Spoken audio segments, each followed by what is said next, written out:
Hello everyone, welcome to another comic review. Today we are finally reviewing Glyn in Monsterland. This is one that I've just kind of had stacked on a pile of books that I have to read, but I did finally get through the whole entire thing. It's another indie comic for those of you who have not heard of it, and I did have the pleasure of reading the first quarter of the story to give some advice and critique before eventually getting the whole book. So let's go over the story real quick, shall we? This comic follows the tale of Glyn, a good witch in a relatively evil world. Her mentor takes her to go prove her power in front of the evil king. However, she makes the mistake of using light magic in order to prove her power, which upsets the king and leads him to banishing her to the prison of the castle where all the other reject monsters are. The rest of her adventure includes meeting said monsters, teaming up with them in order to get out of the prison, defeat the king, and defeat her original mentor. But the very basic premise is with Glyn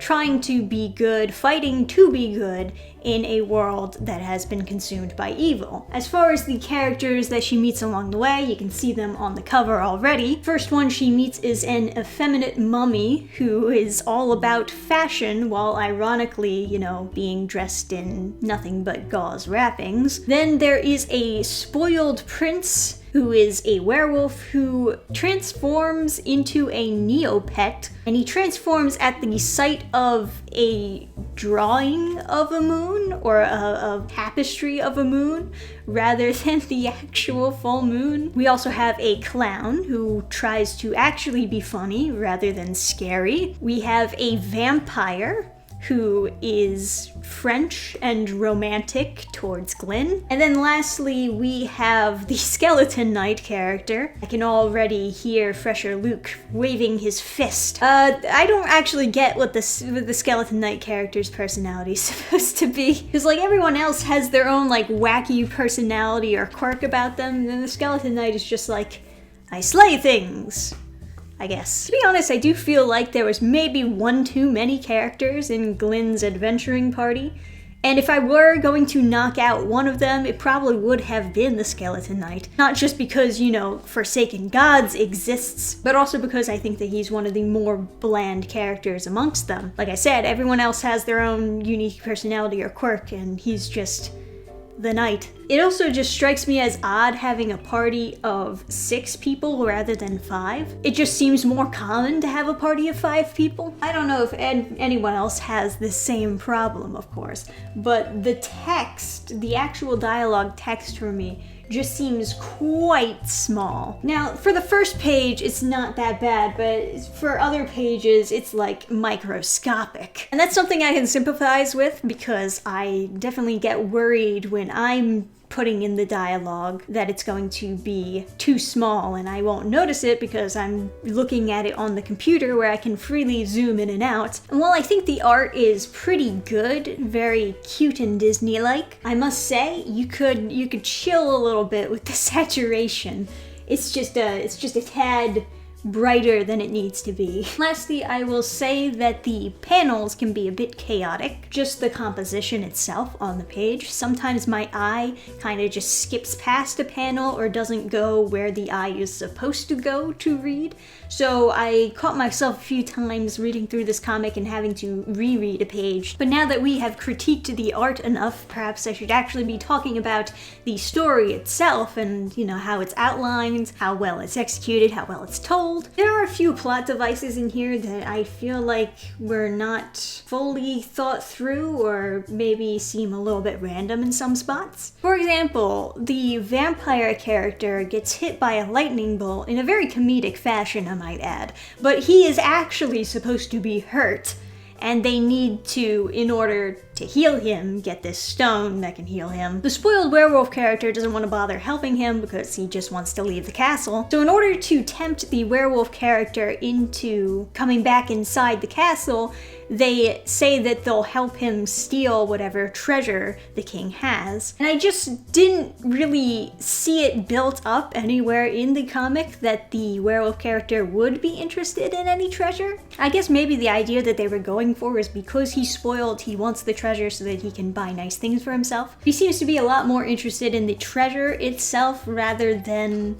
the things he can buy with the treasure. So it just feels like they're mixing up different themes, like being greedy is the same thing as being spoiled. And of course, because of a strange plot device, the king had all of his gold melted into one coin, which Glyn shrinks and she does not know how to unshrink. So it's kind of a pointless plotline that leads nowhere and only serves to give the prince character a reason to go back into the castle. Now, when I first read the preview of this comic, one of the first things that I criticized was actually at the beginning, which did not really change too much. But the spell that Glyn casts in order to prove her power, which ended up being a light magic spell, was transforming an old man into a teenage girl fairy.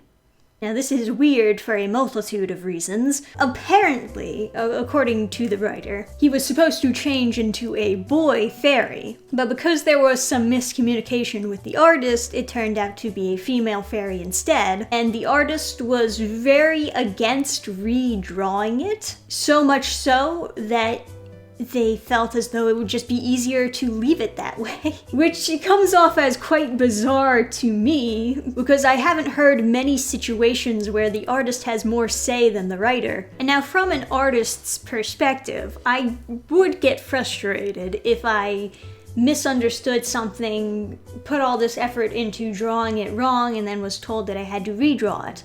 Naturally, of course, it's always frustrating. But it also doesn't seem that hard to, redraw over what you already drew and make it seem like more of a boyish Peter Pan fairy instead. Another thing that's kind of bizarre is the fairy's size seems to change. I don't know if the idea was supposed to be that the fairy was slowly shrinking as the story went on, but for the first few panels, it doesn't seem like the fairy is supposed to be very small, and then as it goes on, it looks like the fairy is a normal fairy size, which is quite small. So that's definitely something bizarre that you will have to put up with.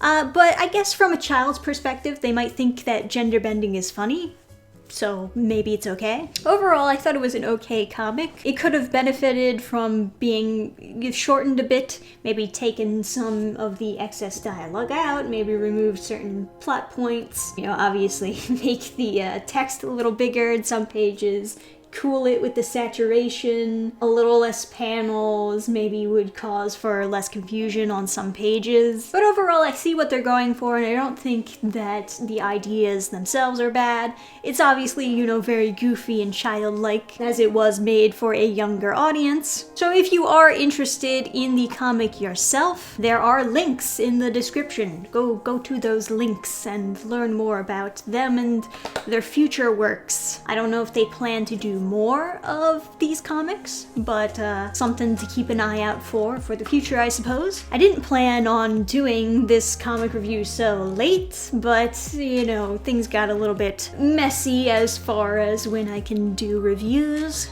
Still a bit messy because we're still kind of coming off of the holidays and now I have, obligations to fulfill. But I do have other indie comics that came in the mail today. I got Arc Athena from Iconic Comics. I got Cookies and Scream. I got some new manga. I read another celebrity comic. There's a bunch of things that I gotta get to. So hopefully you'll stick around to see those reviews as well. Thank you guys for watching. Like the video if you did enjoy. Comment down below your own thoughts on the comic and any other future comics you'd like me to review. And subscribe to get notified when those videos come out. Anyway, I'll see you next time. Bye!